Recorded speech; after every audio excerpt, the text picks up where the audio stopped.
આમોદ નગરપાલિકાએ બાંધકામ વિભાગની પરમિશન વિના કોમર્શિયલ શોપિંગનું બાંધકામ કરનારા માલિકોને નોટિસ ફટકારી છે. 50થી વધુ શોપિંગ માલિકોને નોટિસ ફટકારી 7 દિવસમાં ખુલાસો આપવા મુદ્દત આપી છે. આમોદ નગરપાલિકા દ્વારા વગર પરવાનગીએ કોમર્શિયલ શોપિંગ બાંધનારા માલિકોને નોટિસ ફટકારી 7 દિવસમાં ખુલાસો આપવા મુદ્દત આપી હોવાનું જાણવા મળ્યું છે. જેમાં ભાજપ તેમજ કોંગ્રેસના આગેવાનોની બિલ્ડિંગોનો પણ સકંજામાં આવી હોવાનું જાણવા મળ્યું છે. ત્યારે આમોદ પાલિકાની કડક કાર્યવાહીથી શોપિંગ માલિકોમાં ફફડાટ ફેલાઈ ગયો હતો.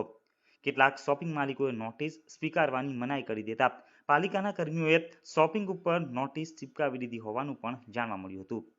આમોદ નગરમાં ઠેર ઠેર નવા શોપિંગો બિલાડીના ટોપની જેમ વધી રહ્યા છે.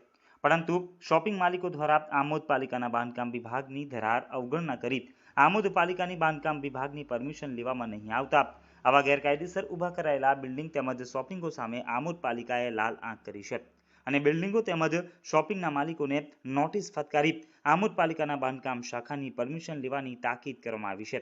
જો દિન 7માં આમોદના બાંધકામ વિભાગને સાધનિક પુરાવાઓ રજૂ કરવામાં નહીં આવે તો કડક કાર્યવાહી કરવાની ચીમકી પણ આમોદ પાલિકાએ શોપિંગ માલિકોને આપી હતી. જેથી આમોદમાં ગેરકાયદેસર રીતે પાલિકાના બાંધકામ વિભાગની પરમિશન લીધા વિના શોપિંગો બનાવી દેનારા માલિકોમાં ફફડાટ ફેલાઈ ગયો હતો. આજરોજ સવારે 9:30 વાગ્યાના અરસામાં નગરપાલિકાએ કામગીરી કરી હતી.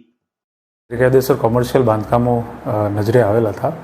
તેથી પાલિકાની ટીમો દ્વારા 50થી વધુ મિલકતોને હાલમાં બાંધકામ અંગેની અને વેરા અને આકારણી બાબતની નોટિસ આપવામાં આવેલ છે અને દિન 7ની મુદ્દત પણ આપવામાં આવેલ છે. તેમાંથી 15 જેટલા લોકોનો અમને જવાબ પણ મળેલ છે અને આગળ નોટિસ આપવાની અને એમનો જવાબ છે એ વેલિડેટ કરવાની કાર્યવાહી હાલમાં ચાલુ છે.